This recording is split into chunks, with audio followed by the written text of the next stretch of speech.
my house caught on fire in October 15, 2013. Yes. So I lost all my clothes. That's a serious problem. What if I get into the industry and I start making my own clothes and I have access to clothes all my life?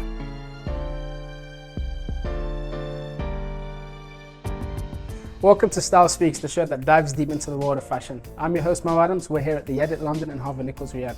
Joining us today is Mohammed Bajbaa, the innovative mind behind Proud Angeles, the brand that's making waves here in the Middle East. Welcome to the show, Mo. What's going on, brother? How you doing? Oh, good. You? It's a pleasure to have on the show, man. Thank you, my guy. I'm excited to dive deep into the story of Proud Angeles, of course, and know more about yourself, your journey, success, challenges faced along the way, and also the strategies that made Proud Angeles a recognized brand here in the Middle East. So let's get into it, bro. Let's do it. And Mo, just like we always do in the show, we'll take a trip down memory lane. So what really sparked your interest in fashion and kind of led you into the industry? Okay, so back in LA when I was living, I was still trying to figure out what major. Switched between engineering school 3 times, civil, industrial, and then architect, and then I didn't know what I want. I found out about entrepreneurship as a major. So I read about it and I was like, okay, this is what I want to be. Like reading between the lines and understanding what is the level of responsibility that I have to deal with in the future. And I start to imagine, okay, as an entrepreneur, I need to find my call, I need to find my industry. So living out there, enjoying Cali and seeing the different lifestyle from entertainment to sports and all of these things I enjoy and I like. Very exposed to it there, obviously. Yeah, I love music. I love playing sports, basketball. So I've been into hip hop and later I got into underground and house music. And slowly I started to understand more about the creative world, like film and fashion and dancing and painting and digital art and so on and on. So I loved being around that. So one thing I learned about being an entrepreneur is you have to know, before you choose the major, but before you choose the industry, you actually have to imagine yourself in the future. So you don't just say, I want to be in pharmaceutical because it's big money. Do you want to be in 10 years dealing with that? Or do you want to be in sports or whatever? So I was thinking a lot, and then all of a sudden, my house caught on fire in October 15, 2013. Yes. So I lost all my clothes. So I had an actual problem in my life. I lost my clothes and clothes, and in a way, it's how do we express ourselves? So I felt a little annoyed that I'm now in a scholarship and I don't have a lot of money to be shopping for clothing. So I was like, you know what? That's a serious problem.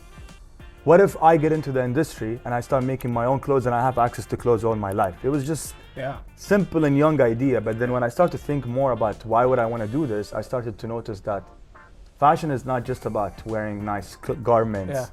It's about using it as a platform to express and connect with many different industries. So one thing I dreamt of and I was hoping to happen one day is to be able to have a brand that can do cool stuff like the brands in Fairfax, where you bring in the different communities from dancing or house or music, whatever that is. Creative scenes and it's very powerful and it's very fun, and it's if you think about it, you do have a lot of responsibility. So you'd say being in that environment in LA in the West Coast of the US kind of shaped more so your creative vision into to use that entrepreneurship skills that you have and use it to more so in the fashion scene, correct? Yes. Yeah. And Proud Angeles is a significant brand now, obviously here in Saudi. But what would you say kind of shaped its creative vision? Having that name Proud Angeles, and would you say your goal is still diversifying more so the regions of West and East? And what kind of foundations really had to be laid at the start for the brand to kind of kickstart itself? Okay, so the reason for the name and the creative of the way we do things, to be completely honest, we've been trying a few different things. And since we launched Proud Angeles, we were not really a brand, so we didn't really develop products, but we used to be a retail destination to shop from LA brands. So we had 13 wholesale accounts with some well-known names from the industry. And especially LA, Carrots by Anwar, we had Dope, and many different brands.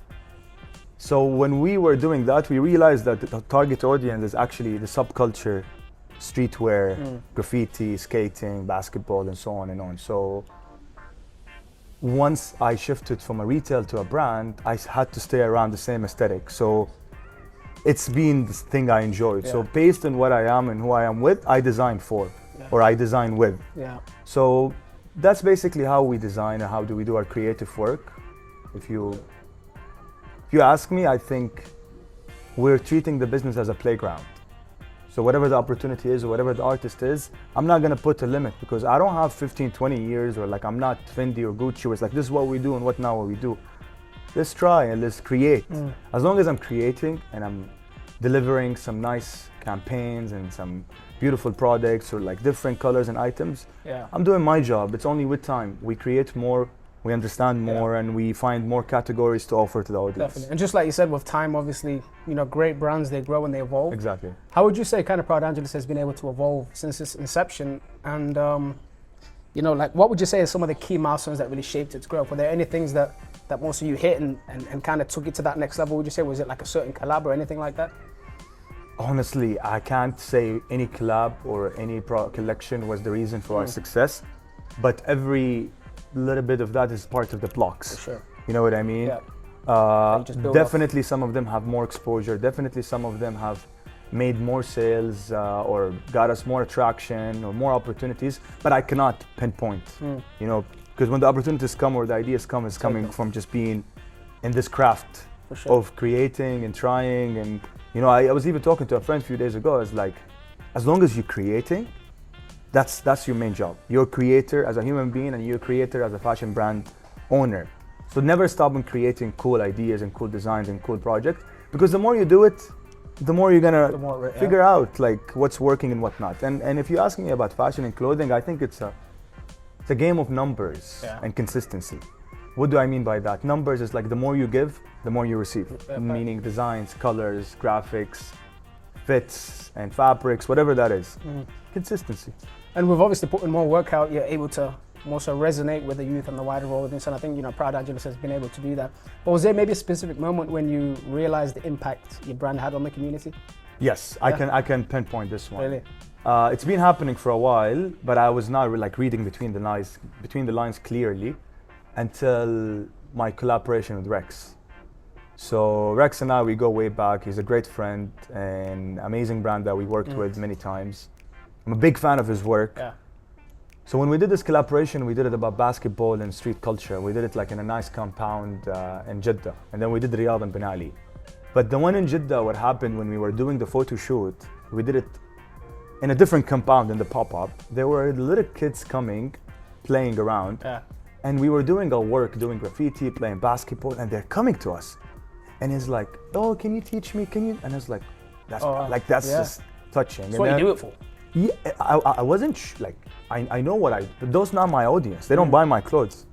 So I'm not really gonna focus on less than 15, 16 years old, but seeing how they were reacting to the culture and the impact or the value we bring together by coming together as different talents or artists in one place or for specific project or whatever, that was powerful. And then when we did the pop-up with Rex, I remember when we had moms. I remember during the pop-up, I was like, we need to have seating area. And my friends was like, why? Everybody's like, no, let's have seating area for people to rest and eat. Yeah. But I didn't expect that seating area to be filled with moms with their kids. They're sitting and they're telling their kids go. And they were playing with the skaters, they were playing with the basketball, they were playing with the graffiti. And why this touched me a lot, because if I go back in my life and remember like big turning moment for me to be this guy or moving to LA or decided to be this like a hustler and pushing every day, I think when I found myself playing basketball, I ended up playing with Ittihad from 13 to 18. Same. And I remember playing basketball, I figured something called NBA, Lakers, and then Kobe Bryant. So Kobe Bryant from a young age, like really, like I used to watch all his talks. I used to, like he has something called Mamba mentality. Everybody knows Mamba mentality. And I'm not saying I'm Mamba, but I learned a lot from his ways of living, from his mentality coming.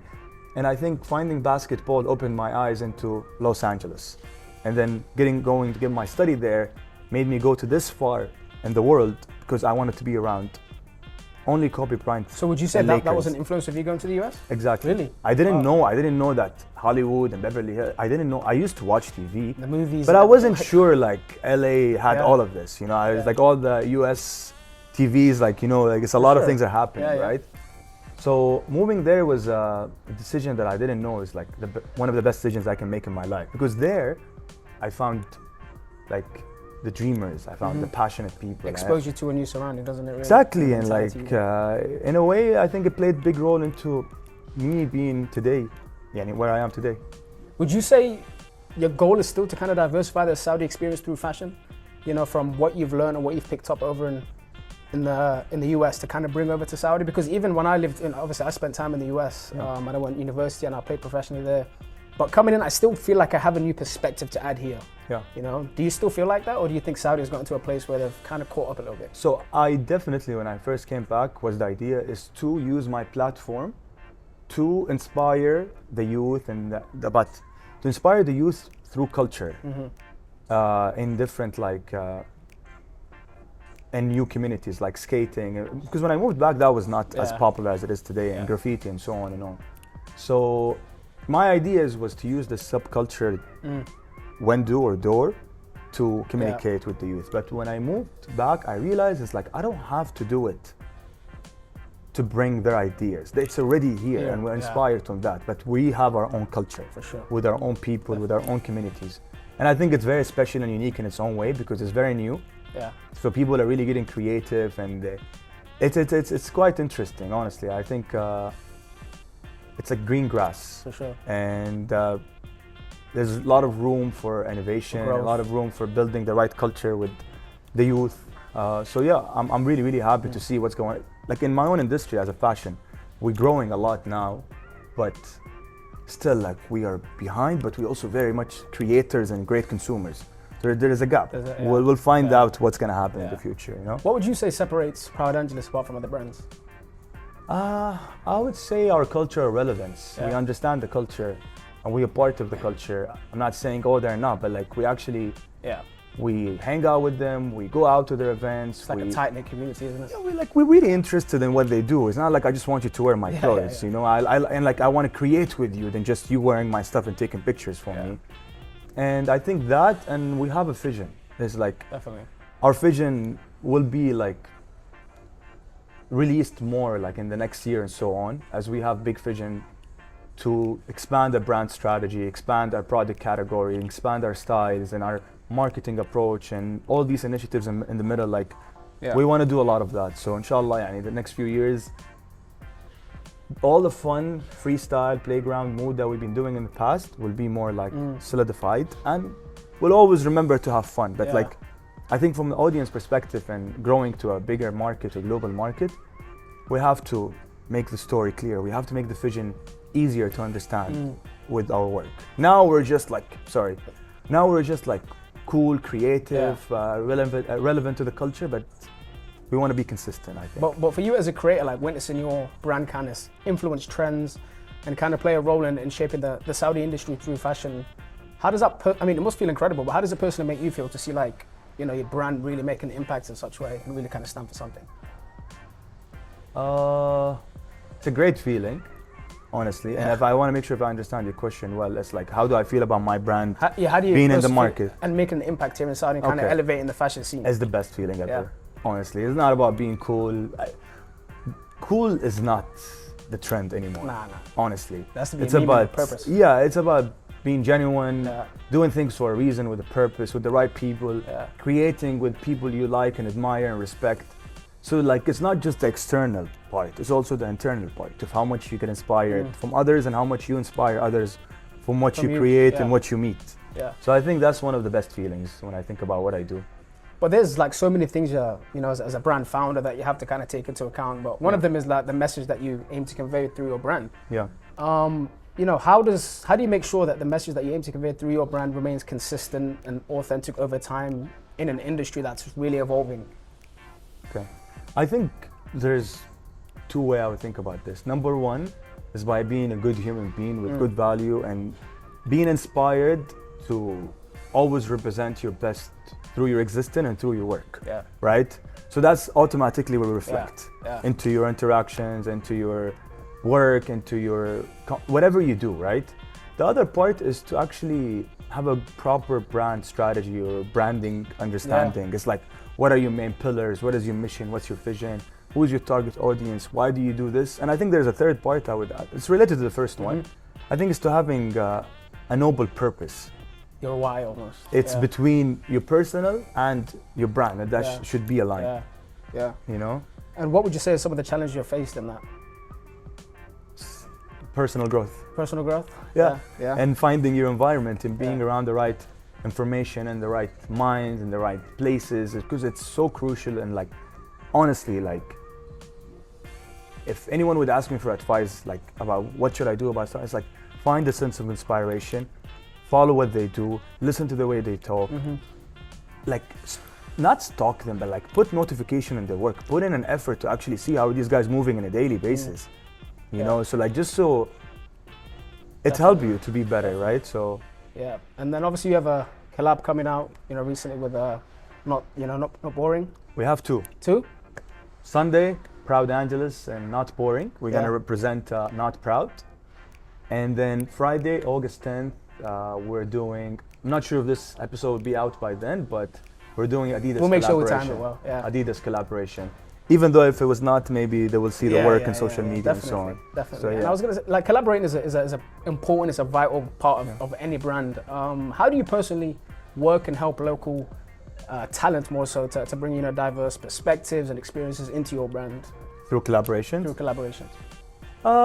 When I think about collaborations, I think it has a lot of value. There's just a little bit of things that I hate in collaboration. I don't like the most, because it's like two different minds, two different teams, and like it's when it comes to creative is subjective. It's just it really also really depends on the parties. Like some parties, they're trying to force their creative opinion rather than they're trusting the others. So that's like the annoying part of doing collaboration. Is like especially when we do collaboration and the other parties, they don't have solid team or like enough resources or background. It becomes like heavier on one side than the other. Do you often say no to collaborations? People reach out to you, really? Yeah, it happens a lot. And usually, even with collaborations, to be completely honest, it's like, if I like your work, I'm willing to go in to pay money 50-50 or figure out the percentage 70, whatever that is. But if you want to work with me and I like your work, but I'm not that interested, you have to pay us to put in the resources creatively, production, all of that. We share our resources, our knowledge, our time to come into this, because there's also an intangible value here, which is our community outreach and all of that. So we learn how to basically find our price and how to propose our offering to different names, from restaurants to teams to other brands or artists or whatever that could be. But the beautiful side of doing collaboration is it's brand exposure comes in from like a different point of view from new audience, but I also like to do it with people I am inspired by working with them. So that's this craft and this process. It's fun to actually learn about how other brands handle themselves or other artists or whatever. But to be fair, I'm trying to minimize my collaborations in the future. Really? Yeah. I think it's fun, but it takes a lot of energy and time. Where you do your own collection, it makes you more money. So like, I'm just trying to find out my formula, because the brand I look up to, like Mad Happy, that's one of their main things. So I'm inspired a lot by Mad Happy and collaborations and the ideas I do collaboration. And I think it's very clever. Yeah. But let's find our way, maybe change the formula, find the base. We'll see. Yeah. What are some other brands that you kind of, you know, look at and see them as more so like a North Star, something you want to achieve? Could be any brand, like, you know, worldwide almost. I think Mad Happy, in terms of brand communication and their marketing and content and their fun playground mentality in designing and releasing. Axel Arigato, it's an individual, strong brands that their styles and fabrics are very minimal and like nice. I also like Kith. Kith is an absolute legend, and he's very inspiring with what he did with his business, from shoes to I think retail, and then now his brand. Also Amiri for sure. I like Amiri, but like Amiri is so much more in the high end. I'm just inspired by Mike Amiri as a creator and individual. Root is a very sick brand. Ruige is a very talented designer. But yeah, there's a lot of beautiful talents, man. There's lately, especially like after digital media and social media and so on, we don't need people in the middle. We don't need trade shows. We don't need retail shops to make our name. We can do it through social media. And you know, speaking of, you know, making an impact and brand message, I know we've kind of had a conversation off camera before, but you know, mental health is an important aspect for you and I, you know, one that we're both, you know, really passionate about. But how does Proud Angeles continue to play a role in promoting mental health through its brand? What do you have in store to kind of push that narrative and really kind of bring light to mental health? I think doing things for like real purposes, like sometimes like, there are direct messages or ideas you can do it with certain names and brand about making people. Sometimes you can take the indirect way. For me, like I did lately a release. It's called the Haya Halwa. I'm wearing the t-shirt now. Beautiful concept. It's simple. It's not straight to your face, but it's just like a gentle reminder. It's like Haya Halwa. Remember to just be simple. But then I have another collection with life coach. Was my life coach, and I actually still work with him every once in a while. And we're making this collection about mental health. We're taking in 4 different subjects and we're making it through graphics. But I feel like mental health is not just about delivering messages, but also is about a lifestyle that you can communicate through the brand. You know what I mean? Because the way I look at my brand is like a lifestyle brand, right? So a lot of people could watch that we only around music and skating, and it's like, okay, what does this to do my mental health? Simple. That's social life. Part of part of being healthy is not just physical and like how do you eat, and it's also how do you socialize, how are you engaging in community, because like we thrive off one another by being inspired from one another, sharing with one another, winning, smiling, and all of that is beautiful. And it's like by being in these places you make friendships, and making friendships teach you a lot of things in life, you know what I mean? And not always good, sometimes you have to have bad friendships to actually also learn.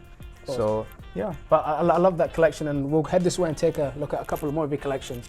But you know, it's such a beautiful concept for me, and if we can get a shot of obviously the t-shirt from the back.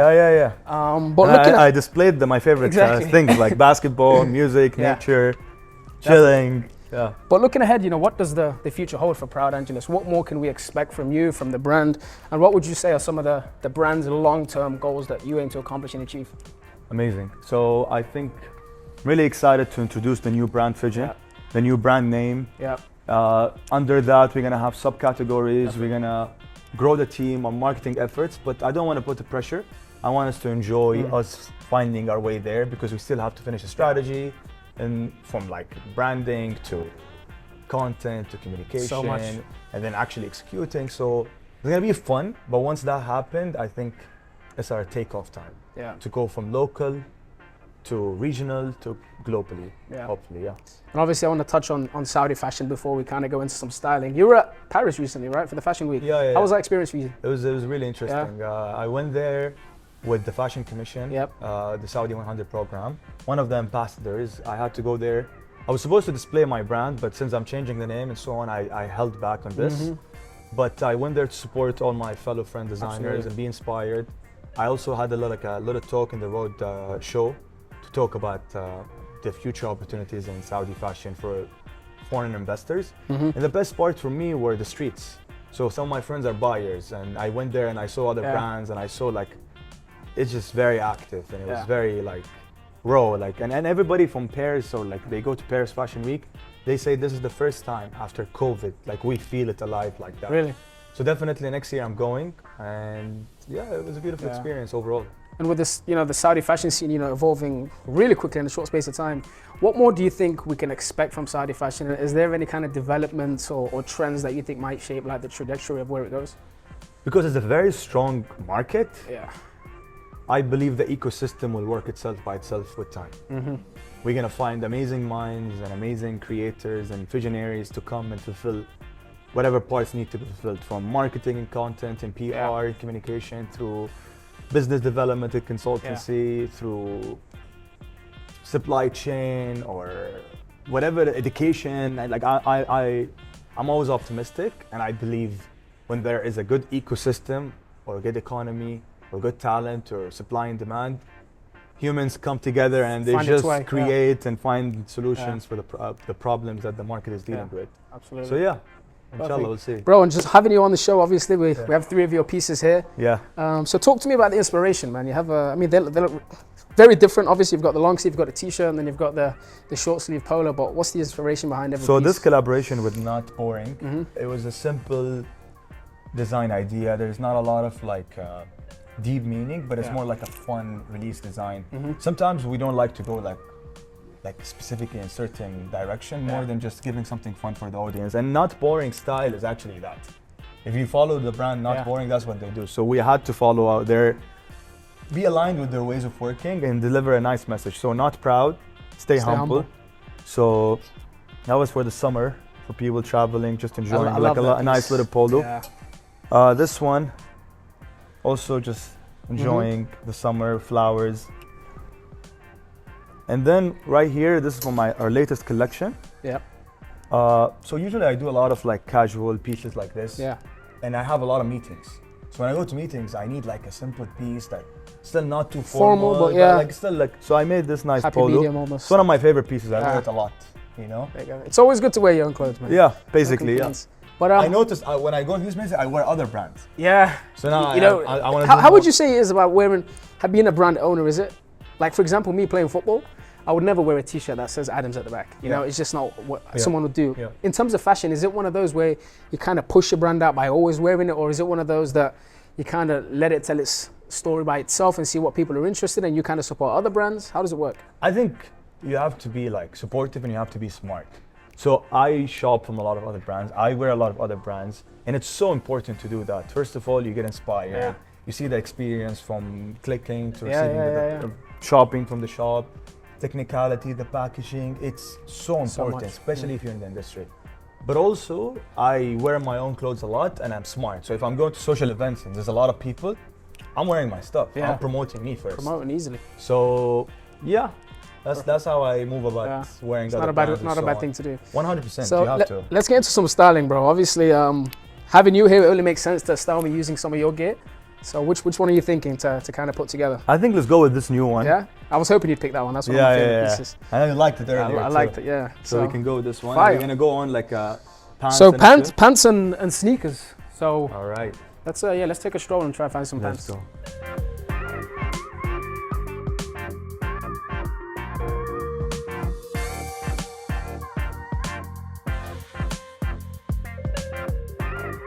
Guys, so this is the fit we came out with. Mo, you want to talk us through the choices?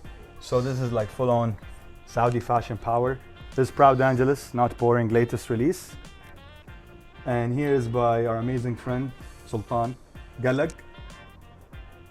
I believe these would be nice. And you mentioned the arigatos earlier. Axel arigato. Yeah. Yes. Perfect. Let me give this a go and let you guys know.